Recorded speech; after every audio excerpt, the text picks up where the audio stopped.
faith, love, openness, willingness.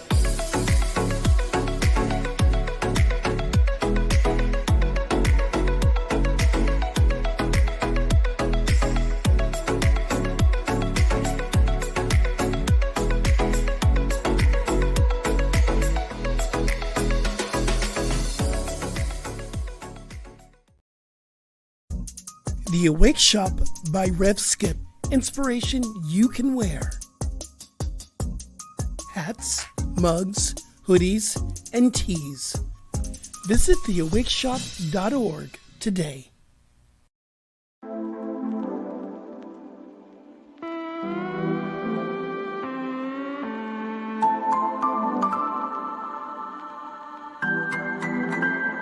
Faith, love, openness, willingness.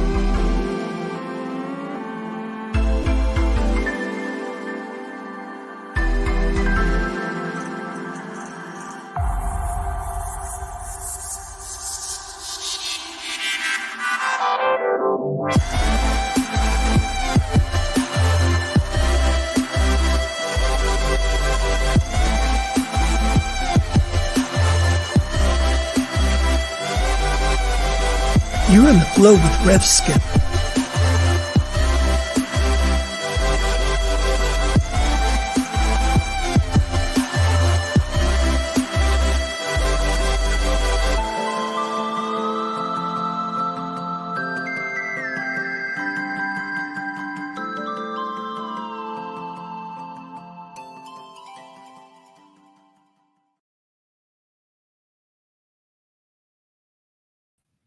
Hey everyone, and welcome to another episode of In the Flow with Rev Skip. And I'm Rev Skip. It's your boy, and I'm here again, welcoming you into the space. And when you are in the flow, it stands for faith, love, openness, and willingness. Have faith that a transformation can happen.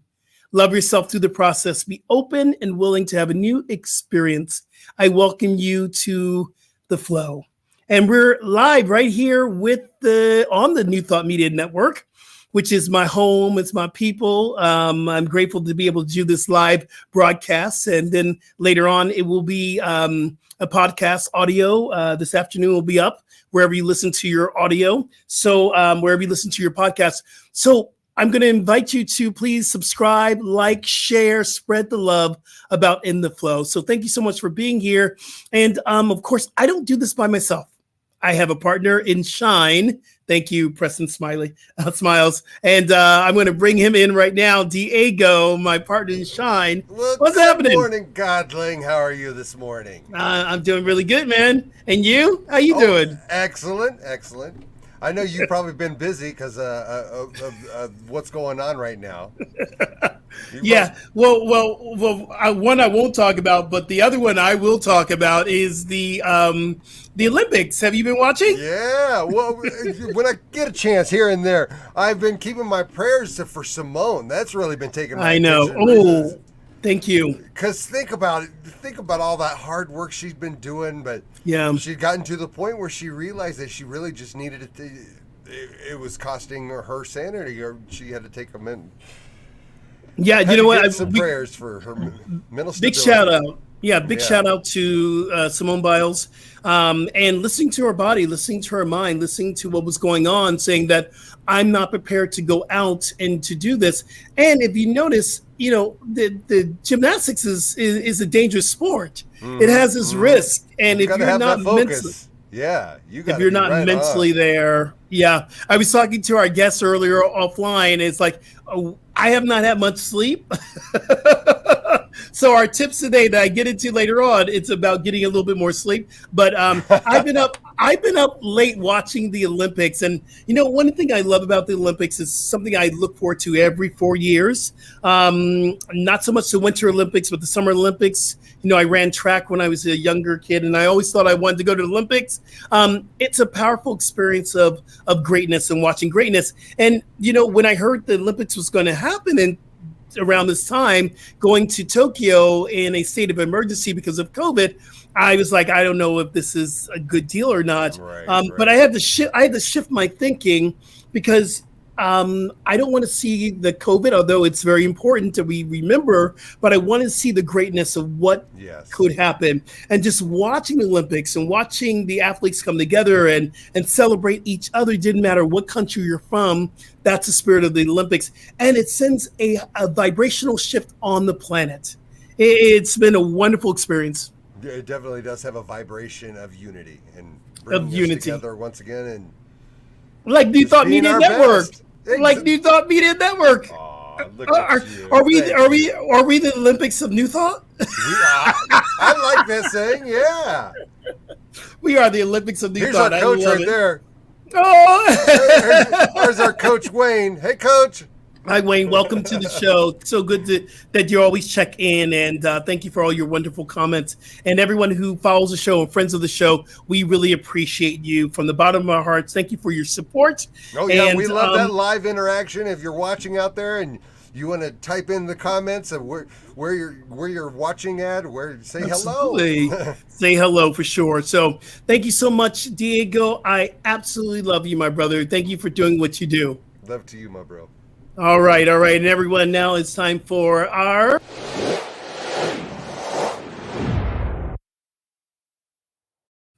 It's Wellness Wake Up with Rev Skip. So I'm going to give you a couple tips that I've been really looking at in my own life. And so most of us are at home these days working from home. But how do you stay focused when you are at home? And there are wellness tips that we can do just to remain focused. I know I get distracted, and most of my work, I would say 90% of the work I do today is from home. So these are my tips for you today to stay focused. Number one, drink plenty of water. I drink so much water, but the only thing about drinking water, you do have to go to the bathroom quite a bit, but you still got to drink water. Water is better than coffee. And I have actually been off of coffee for a while now, and drinking more water, drinking more tea. But water is the healing source of energy. So you want to get water into your system. Take your breaks. That's your number two. Take your breaks. There are times that you need to get up out of your desk and walk around, and just take a break from what you're doing. Get full night of sleep, which I have not been doing because of the Olympics, but woo, and that'll be over within a week and a half. But get a full night's sleep, and sleep is what actually helps us to heal. So if you're going through a dis-ease or discomfort in our body, sleep is important. And then number four is get some fresh air. So I'm in my garage and I do a lot of work from my garage. And sometimes I just need to open up the door and walk outside and just stand there in the sun to get vitamin D. And we shoot this podcast and we do it from the garage, and it's very dark in here, although we have great lights. But getting outside, smelling nature and walking, getting your feet into the grass, so important about our wellness. So today, take your tips. If you're working from home, there are tips to help us to stay focused. And y'all, it's time for our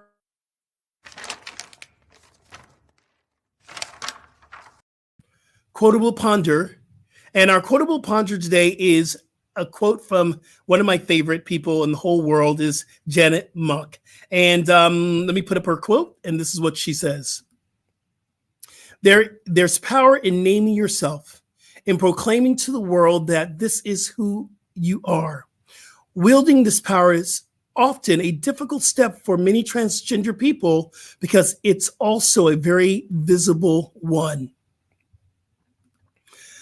So I'm embracing what she's inviting us to do, is to proclaim to the world, this is who I am. This is who I am. This is what I stand for. For me, it was coming out of the closet as an openly gay minister, because that was kind of, back and forth with my family. But they embraced me just the way I am now. But it took me to proclaim it. And every time that I step forth as myself and say, this is who I am, and wear it proudly, I have more people who are saying to me, I'm so glad that you did this. See, when we give ourselves permission to come out of the closet, no matter what it is, and proclaim who we are, we invite other people to live their authentic life. So by you proclaiming who you are and what you stand for, you invite other people to do the same thing. So this week, as we are pondering our quotes, think about, how can I be more visible with who I am? I love when Reverend Arlene Hilton was on our show, and she talked about, really coming out as, spiritual beings. And I've had Reverend Deborah Johnson on the show last week or the week before, and she talked about coming out of the closet as being spiritually minded people. How many of us are hiding our spirituality? So it's so important that we truly proclaim who and what we are. And that is our quotable ponder. I'm very excited about our next guest. And, I've known Andres for a little bit of time. He came and he talked to our LGBT ministry at Agape International Spiritual Center. And he was such a delight, and he was so inspiring. And I just knew I wanted to have him on the show. So I'm going to read a little bit about the bio, a little bit, and then I'm going to bring him in. So Andres Sanchez, he, it's pronouns, is a Mexican poet, writer, and advocate. Their book, This Body, was published by the World Stage Press in December of 2020. It's a spiritual masterpiece. I truly put that in there. It's a spiritual masterpiece. Their book discusses the challenges of healing by revisiting childhood traumas, substance use, and dysfunctional family structures, a turbulent romantic relationship, and coming out as a trans person. Andres is open about sharing their story to encourage other folks to find their own path to healing. That's what we were just talking about. Coming out invites people to live their authentic life and to heal other parts of their life. So I'm so grateful to have Andres on this show. I call him Andy. Come on into the space, and I want to applaud you, my brother, for being in this field that you're doing. What's happening? Hey, how you doing, Rev Skip? Good to see you again. Good to see you as well. I just adore you. Love you. Love the work that you are doing on this plan. Thank you. Thank you. Thank you for having me on. It's been a delight to be reached out by folks in the community and just be able to have open and honest discussions about. I appreciated the quote that you brought up by Janet Mock earlier about being our authentic selves, or and it is difficult, right? As it is very visible, and our shifts are very visible when we're doing physical transitions. And so I really appreciated that quote that you brought up earlier. Well, thank you. And before we get really heavy into it, tell me something good. What's good in your life, brother? Tell me what's good. Good. You know what? Things have been really good. I've been able to share my poetry in so many different spaces, and I've been invited to one. So one of the I think this is the most exciting news that I want to share. So I was reached out by my alma mater. I went to University of Nevada, Las Vegas for my undergraduate program, and they reached out to me to be the keynote speaker for Take Back the Night in October, and I'm really looking forward to that. It's homecoming. I've never done anything in my own city in terms of like something this large, and then bringing my poetry and my story. Even though I grew up here, I've shifted. I've moved into different spaces. I'm based out of LA, and so I don't come back too often. But when I do, it's mostly just to visit family. So this is a pretty exciting news for me.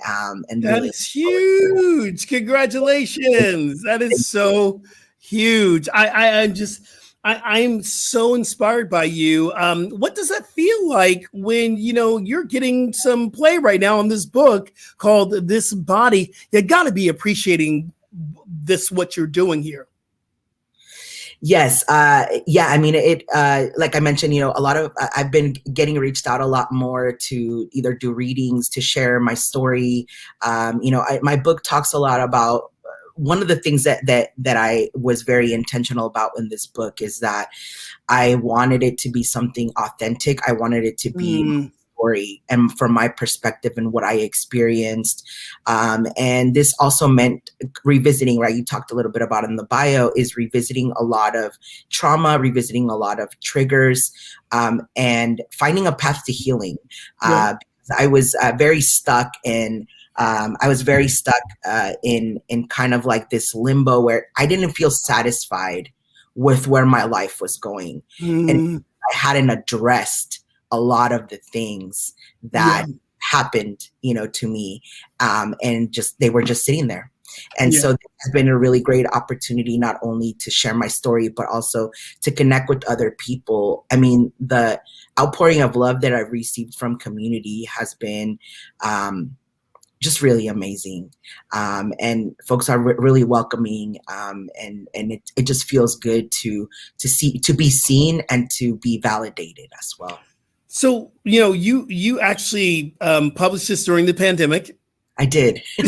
So I imagine all your poetry readings and poetry slams were all online on like we're doing right now, online. Yes. How has that affected you as a poet? So I had to get very creative. I was used to going into poetry spaces, doing open mics in person. It's a whole different vibe when you feel the energy of the audience, right? In person, you can create that space online as well. It just takes a little bit more time to curate some of the things that you're doing. And so that became a challenge. But so with when my book came out in December, I was like, how am I going to reach out to all the folks, right? But also social media made it easy, right? I had folks contact information, and one of the things when I was we were letting folks into I did this over Zoom, and so I reached out to a bunch of people. I got into people's DMs, and I was like, hey, my book's coming out. I'm having this release. Come and hang out with me, right? And so I remember as we were letting folks into the Zoom room while we were waiting to start the show that night, I was like, if 30 people show up, like even if 10 people show up, I'm good, right? Right. They kept coming, and we're up to 50, and I'm like, all right, this is great. Like, then if we go to 60, I had over 100 people that showed my book release, and I did it with myself, and I'd never performed for that many people online before. In general, before, I've never performed in front of that many people. That is so powerful. And we have a mutual friend, another activist, Aisha Mason, who put me in touch with you and said, you need to hear this and you need to bring him into your LGBT. And you came in and you blew us away. It was one of the most inspiring sessions that we've ever had in the LGBT ministry at Agape. And I got your book before we actually met. And when I tell you tears of joy, tears of connecting with my own past, it's a powerful tool of deep contemplation for me. Very, very powerful. So, throughout the book, when you get this book, and I'm hoping everyone's going to get this book, we'll put up the website in a moment. Thank you. There you go, Diego. He does it right for me. This book is such an important part of your story. So if I would ask you, who are you? What would be your answer? I'm a lot of different things for a lot of different people, right? I'm a sibling. I am a poet. I'm a teacher. I play different roles for people. I'm a friend. And so depending, I'm very, so I'm a Sagittarius. I'm going to put it out there. I love it. We got to throw up our sides. Anytime, So I'm a Gemini Cancer, so you get two of me because I'm on a cusp, so. Okay. But one of the things they talk about Sagittarius folks is that, we're mutable. We're a mutable sign. We adapt to all kinds of environments. Wow. I truly believe that. Throughout my life, I've lived in a bunch of different places. I've had 22 addresses in my lifetime. I've adapted to every single space that I've lived in, and groups of people that I've been part of. And so, that's who I am. I'm adaptable. I'm mutable. I am. somebody's best friend, somebody's teacher, somebody's like favorite poet. So I embrace all of it. So, we get a deeper insight. I'm going to tell you my three, and they're not feel-good poems. I got to tell you right up. They're like, oh, God, we're going here. I'm going to give you my three favorite poems. Number one is One More Number, hashtag Me Too. And that just like blew me away. I'm going, okay, this is where we're going. Another poem, of course, This Body. And I said this to you before. That's probably my absolute number one favorite poem of yours. But then there's this one poem that really, I love it. It's called A Hint of Honey. Yes. There's this sweet, loving, yet being real. And you write here, a conversation in a woman's bathroom where I never felt in, but always found common ground. That line right there, I get a full sense of who you are in your journey. Mm-hmm. Yeah. So I'm glad that you brought up that poem because I wrote that poem when I was going through the Community Literature Initiative. And it's a writing program for folks that want to see their work published. So it prepares you not only to write all of your manuscript, but also, to think about things, and how to publish your book, whether you want to go with the press or you want to self-publish. It gives you an opportunity to be able to do that. And so at the time, I was coming into the program at the same time that I just decided to transition. I just made that step to say, I came out as trans right before I started the program. And so when I came in, I had applied with my dead name. And so I had to let my class know, hey, this is happening with me. And these are all brand new people. I've never met these folks in my life. And so I had to be honest with myself, and I wanted to be comfortable in that space.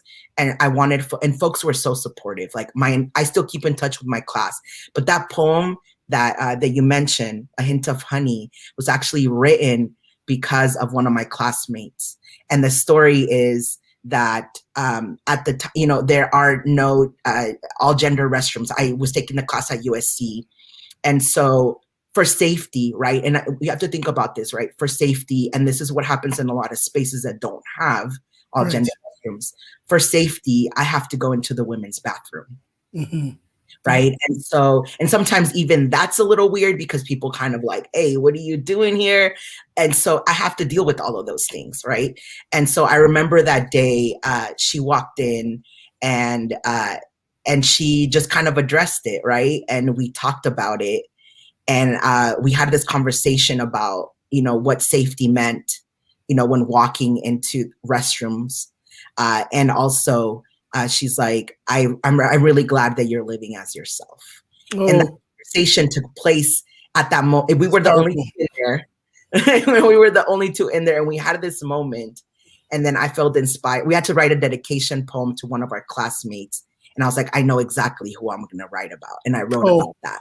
And I'm reading this and I'm seeing this experience unfold. Yeah. And this is a sister, right? A sister, right? And I'm seeing this sister. There's a difference between sister and sister. I'm seeing this and I'm going, wow, this is such a deep, it was such a romance in loving yourself and loving a friend, not in a sexual way, not in an intimate way. It was just a deep love and appreciation for two people. It's such a deep love story. Yeah, she's one of I still keep in touch. Actually just saw her a couple of weekends ago. And it's such a pleasure to always be in space and community with her, because she's such a powerful person, a great spirit. And so we understood each other in that moment. I feel like we understood each other, and throughout the remainder of this was very early on in class. And through the remainder of the program, I think we still had at that point about 6 months left. We just became close, and she would always check in with me like, hey, how are things going with you? How's your transition going? Do you need any support? And I think that really made me open up even more. And I received a lot of support from like every single person in my class. And so I'm super grateful to them. Yeah. Oh, so Andy, I would imagine that going through a transition, not just your outsides, but really your outsides beginning to match your insides. I would imagine that this was a spiritual awakening for you. Definitely. So can you talk about your spiritual awakening through your transition? Definitely. I talked a little bit earlier about how there came a point where I wasn't satisfied with my life. And it came from, right, I've come out 2 times in my lifetime. The first time was really difficult. I was in my early 20s. The pressure of like fitting in with friends. And, I was the first person that came out I had like a group of maybe like 10, 15 friends that were close. And so I was the first person that came out. I was also part of a sorority at the time. I helped start it on campus, right? So there were all of these different things. And so when I came out for a second time, I felt like this like weight, we always talk, like, I know people talk about like weight coming off your shoulders. Yes. I was living as my authentic self. And I felt that. And I think part of that awakening came from like, the deep, it was from this writing class actually, and really looking at myself as I was writing this book introspectively and really thinking about like, where did all of these different triggers come from? Where did all of my trauma come from? And I'd been holding on to all of that. And I think at that moment I was like, I need to let all of this go. I need to let all of this go, and I need to be who I am. And I need to be authentic, and I need to be honest with myself about where I'm at in life right now. And so, that was a moment where, I was just like, I can't live like this anymore. Like if I live like this, I was already going through a lot of periods of difficult depression. And so it was really a moment where I needed to shift. I needed to shift my energy and my spirit.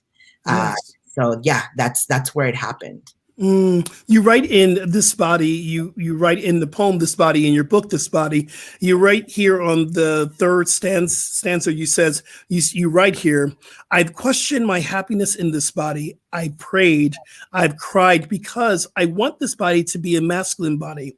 I want to be described as handsome in this body. I dreamt of a safer place for this body that I have yet to find. Yeah. Wow. Yeah. And wow. That poem was written, actually, about 3 years before I came out. And I think that was the first moment. That's the oldest poem in the book. And that was the first moment where I was honest with myself about how I felt about living in the body that I'm living in. Right. And kind of, and thinking about like, where do I want, right? We get one chance to live this life on earth, right? We go on to live in spirit, in other ways, but how do I want to live my life here?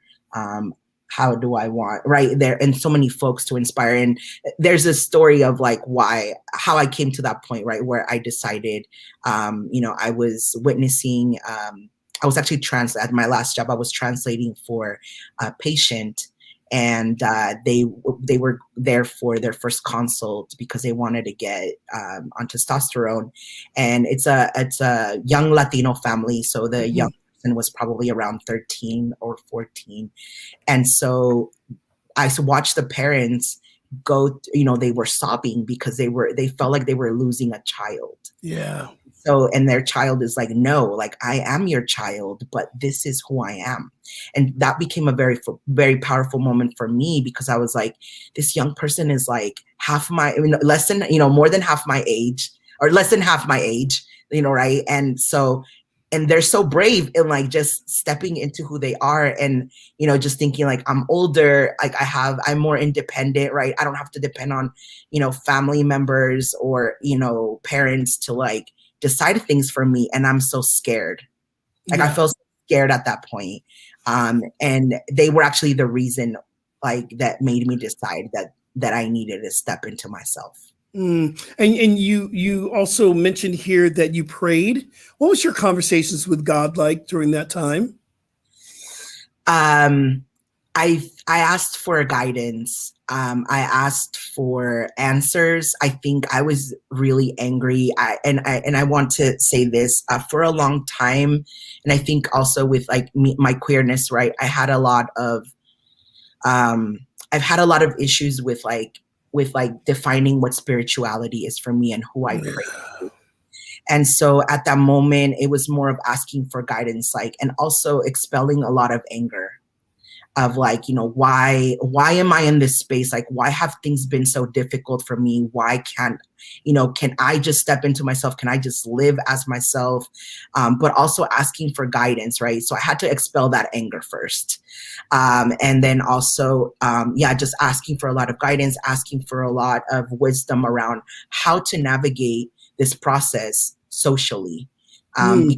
That became a very scary thing for me too, is, I was I am still primarily, most of my friends, are feminine. How do I navigate these spaces now? How am I mindful around, these folks, my friends? And so there were so many things to think about. So I just remember asking for wisdom to be able to do this in a way that felt good for me, but also ensuring that I would have enough support to get through some of the feelings around transitioning socially. And so those became a lot of constant and consistent conversations that I had. What was the answer when you received the answer? How did it come to you when you're asking for guidance? In what way? I think, so after some thought, I needed to, one of the things that I looked for some resources on my own. One of the things they mention in a lot of resources is you need to build a good support system. And so I was like, okay, I need to talk to the friends that are closest to me. And I think I was even so nervous, and I don't know why, because I know them, right? I've known them for a while. There was nothing to be nervous about, but I still felt nervous. Yeah. And so when they told me, we'll support you through whatever, right? I think that moment, I feel like God spoke to me and this is going to be okay. It's going to be okay. Fine. And a lot of people that love you and support you. And I think getting that kind of not only being visibly seen, but also understood in where I was in that point in time.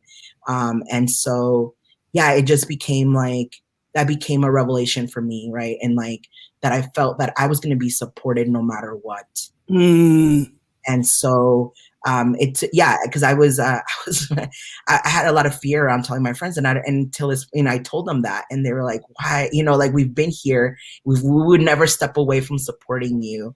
And so, that also is a testament of of who they are as people, and also the types of friends that I choose and that choose to be in my life. But still, it's so interesting. And coming out, and you came out twice.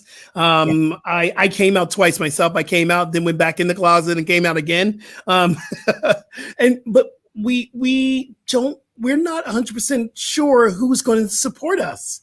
That's the biggest thing. If we actually knew that all our friends and family was going to support us no matter what, if we were brought up in a society that said that, come out, be yourself, we're going to love you and we're going to celebrate you, then it'd be easy for us to come out of the closet. Exactly. Yeah. I mean, I came out, the first time I came out, I was in my early 20s. And at the time I was the only person that I knew other people, but I also saw, and this was in high school, and high school is brutal. There were a couple of people that came out, and the way that they were viewed and the way they were treated. And so I wasn't prepared, to deal with all of that. And also I didn't know if my friends would support me. And for a long time, I was the only one in my group of friends until I'd say maybe 5 to 8 years later, when I met someone else that also came, right? But other than that, you feel like you're the only one. It's am I the only one? Yeah. And you're not, but you feel, especially in high school, it's like, am I the only one who's feeling this way? But you know what? You're also an activist, and I see the activism that you do through your poetry and who you are. And so, do you believe that this is your purpose? You're here to be an activist. I think I've grown into that. Yeah. I think I've grown into that role of advocate, and I think it's because, like I mentioned earlier with the story of the young person that inspired me to come out, is that I often saw these stories, right? And so, I kind of felt a duty to share my own story, to also help other people, right? So this book really transcends who I am. This is for like folks that are going to come out down the line that may be questioning themselves, and kind of also thinking about the dynamics of their own families and how that sometimes keeps us in the closet as well. Absolutely. But I think, I've grown into this role of advocate, and I'm really embracing it. I'm embracing, like I mentioned, I think when we were talking off screen earlier, where I try to speak from an authentic and honest point of view. And I try not to hold back. Right. I think that was part of the book. And there's some hard things in there for sure. And I said activist, which is, I don't believe any mistakes, because you're an activist as well, but you're an advocate for other people who are coming out, which is activism for me. So how do you take your advocacy into helping people in person, one-on-one? Are you there with them when they're making these decisions? Do you go into the hospital room with them before surgery or after surgery? How does this service show up in your life? Yeah, so before, my work was more directly with like trans LGBTQ community. My work has shifted now. It's very different. I think my activism and advocacy really comes from being able to share my story, to offer support to folks that need it. I'm always open to have conversations with people. I've been reached out to find resources. I mentioned earlier too that I was part of a sorority when I was at UNLV, and one of the things that I've done is so when I came out to my sorority group, it was also really hard because I supported in establishing it, right? So I felt like if I told them, then I wasn't going to be part of this group anymore, right? Like I don't identify as female anymore, so I wasn't going to be allowed to be part of these spaces. And so one of the things that I've done is through education, right? Educating folks like what this process feels like. So I recently did a presentation a couple of weeks ago for our national conference, talking about how to support folks that are coming out within the sorority, and providing social support, right, as they're coming out and they're transitioning socially, but also what does that mean for women-led space? Yes. How do folks fit within that, right? And how do we make space and invite folks to the table to discuss this? I would imagine it feels like being in an in-between space. Yes. It's like, especially you helped to establish and create the sorority, yet you don't feel a part of it. Was there any space of expanding and opening up what it means to be a part of the community, a part of this particular community? Was there any allowances for you to continue on being a part of the sorority in maybe a hybrid way? Yes. So that's one of the questions that was asked by one of the folks that attended the training or the presentation was, do you think that there'll come a point where these two worlds, right, this sorority Greek life and also being trans, right, are going to come to, and I'm like, this is already happening in other spaces. Like this isn't even, right, it's a valid question, but also this is already happening. Like people are integrating into spaces together and we're able to work together. It's just how you think about it and how you make space for people to share.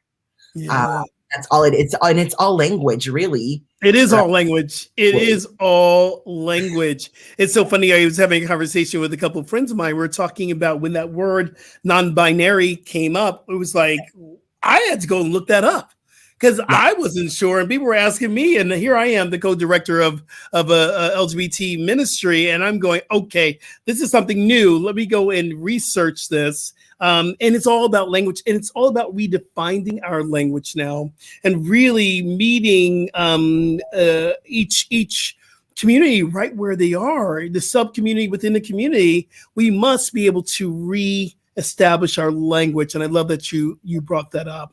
So we're moving into what we call the yes moment in our podcast. And the yes moment stands for you expressing spirit.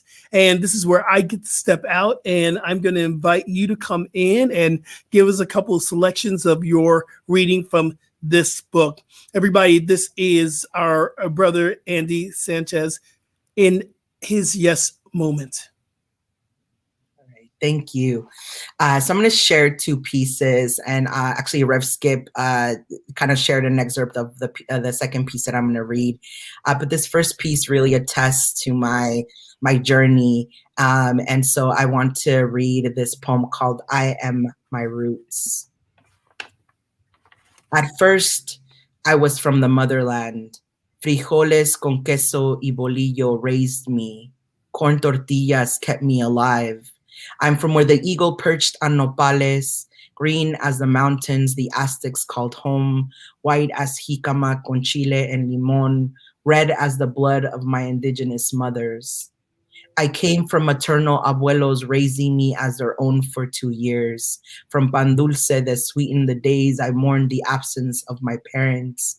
I came from el temblor del 85 that shook all the fear out of me, from my weekly shots recommended for my fragile, anemic body at 4, from my first crush on the neighbor across the street, from the life on techos and macetas hanging in my grandmother's jardín.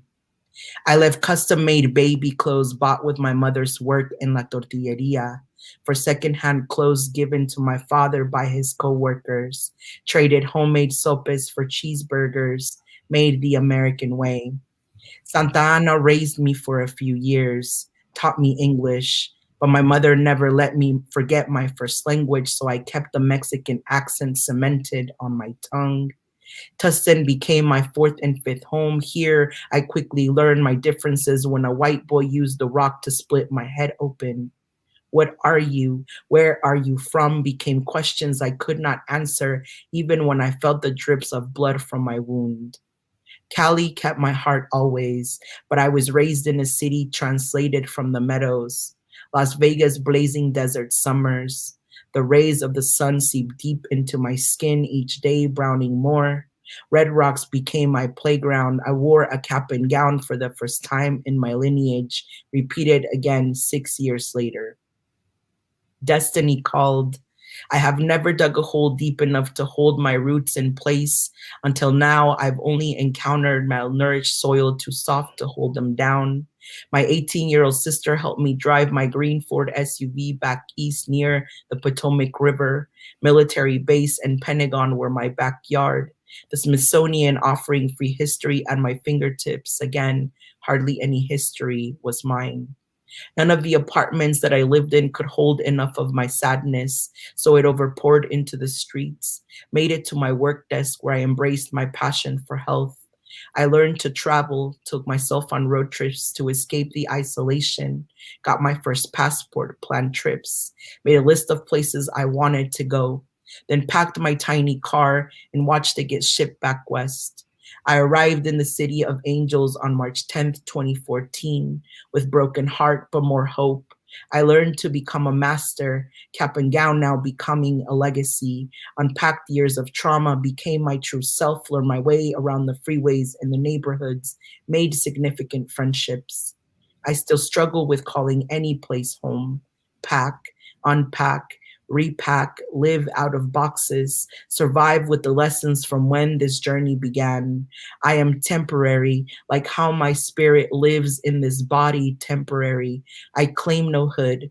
Like my ancestors, I settle where I can find a warm place to sleep and enough nourishment to guide me through this passage. I am not local. I am seeds in the wind, leaving trees and flowers that eventually turn into beautiful fields near unplanned rest stops along the roads. I am of this world. I am from the earth. All right, so the second piece that I'll share really quickly is This Body, which is the title of the book. And this is the oldest poem in the book. So this is a little bit shorter than the other piece. This body. In this body given to me, I learned to move my limbs, sometimes to the sounds of cumbias from Mexico de Efe, where I was born, sometimes to the sounds of my mother's cries when father would leave to El Norte to follow the American dream. Only I know what I have lived in this body. The passing of the moons witnessed each limb growing into a young adult body. My skin stayed soft in this body. No facial hair growing on this body. Instead, painful breasts growing on this body. No limb between my legs attached to this body. Instead, womanhood expelled from this body.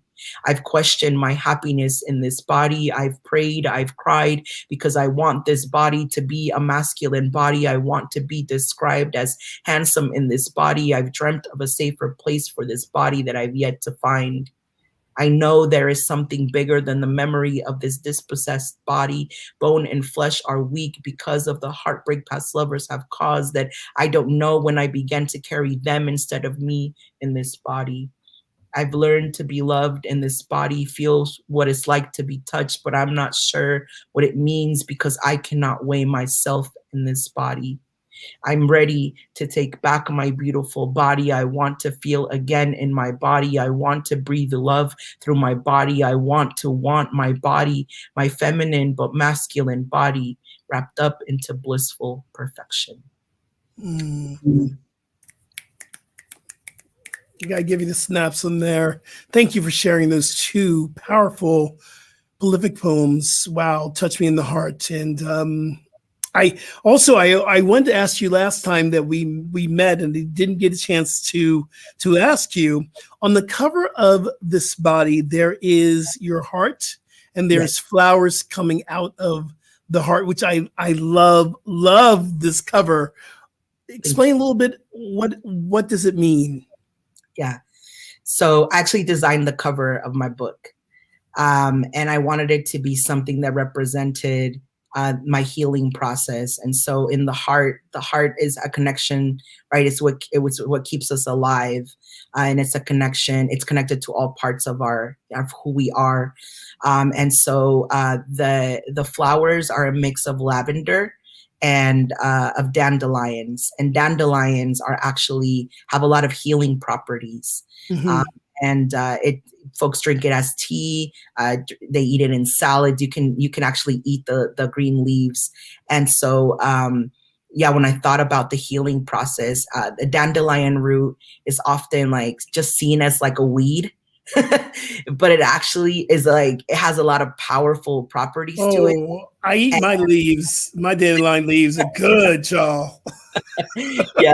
So dandelion it just became one of my favorite flowers because it has a lot of healing properties, and also it just represents my healing process. So and lavender is a cleansing.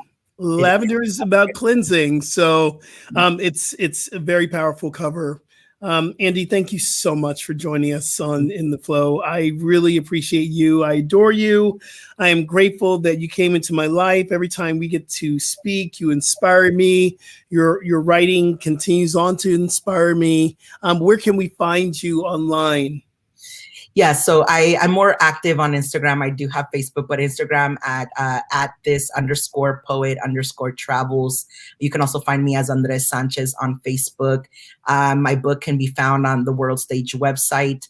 So that's Instagram is your best bet if you want a little bit more interaction with me. Every now and then I'll go on Facebook, but Instagram is my thing. It's your thing. I don't normally get handle envy, but I love this Poet Travels. That is so dope.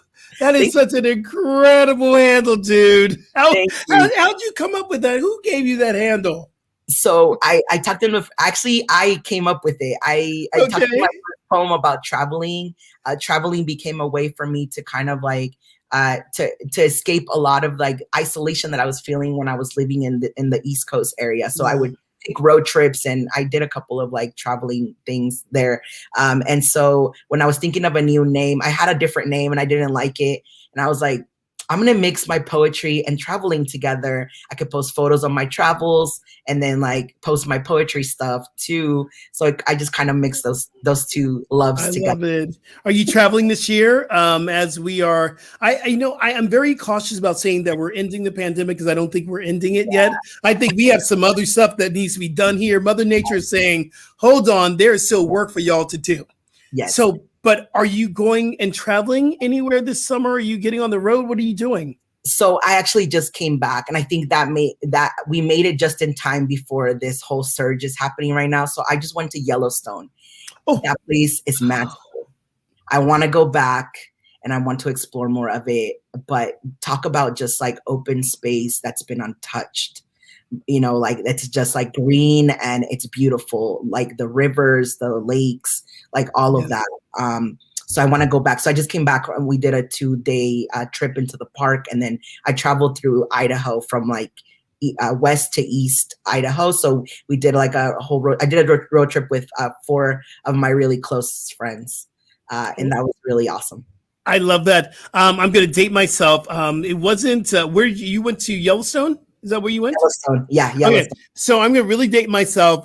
There was this show back in my day called The Brady Bunch. And they went to the Grand Canyon on the donkeys. And and I always wanted to do that. I wanted to go to the Grand Canyons on the ride down into the Grand Canyon.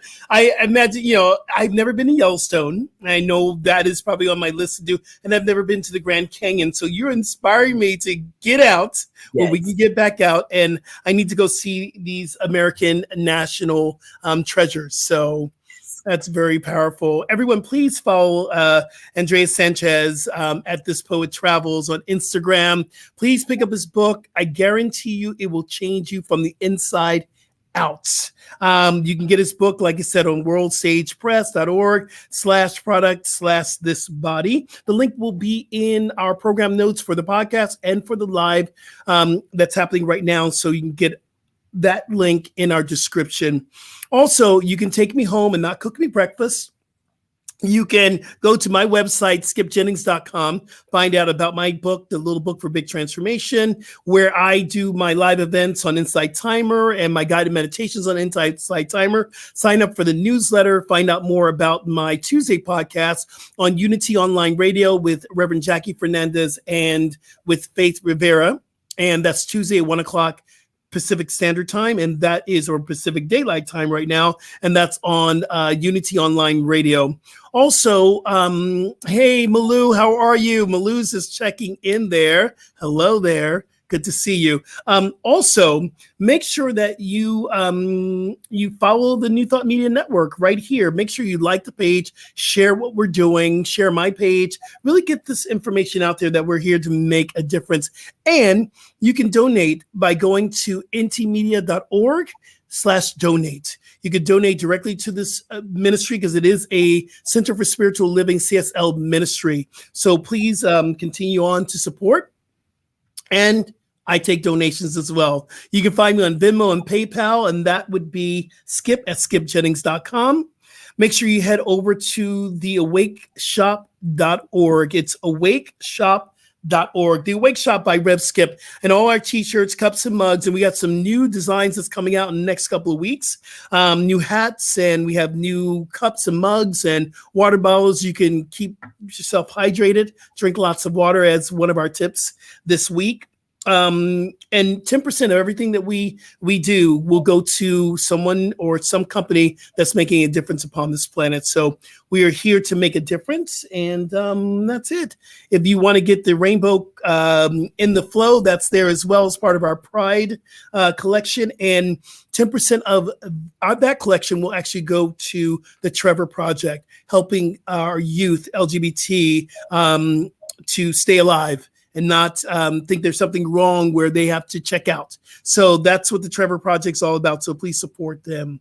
I think that is it. I got to say thank you so much for taking the time to be with me, Andy. I just truly, truly love you and inspired by you. Thank you so much. Yeah, thank you for this opportunity. And thank you to Diego for all of his support on the back end. Yes, thank you, Diego. Thank you so much. And everyone, remember, transformation is a choice, and you can choose today. Until next week, God bless everyone. Peace and blessings.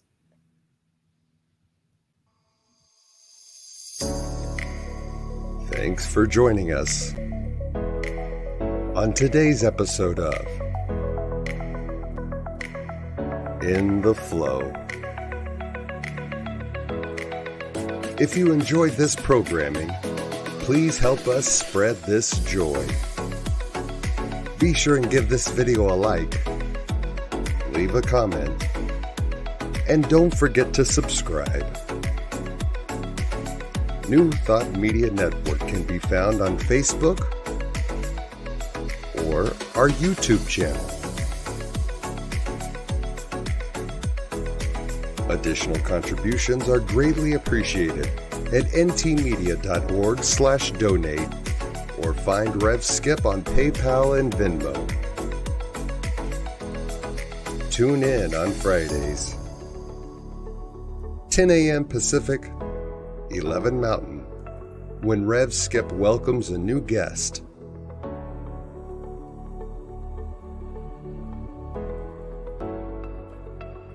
Until then,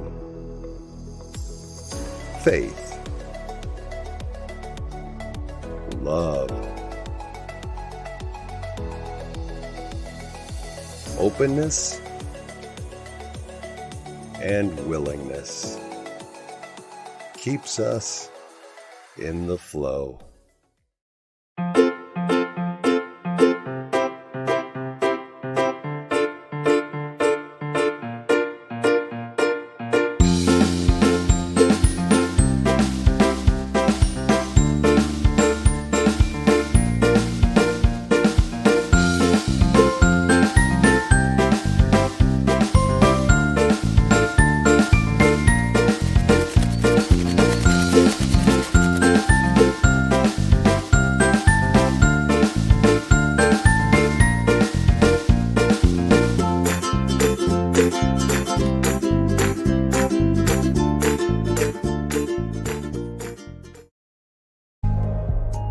Shop Rev Skip becomes the Awake Shop.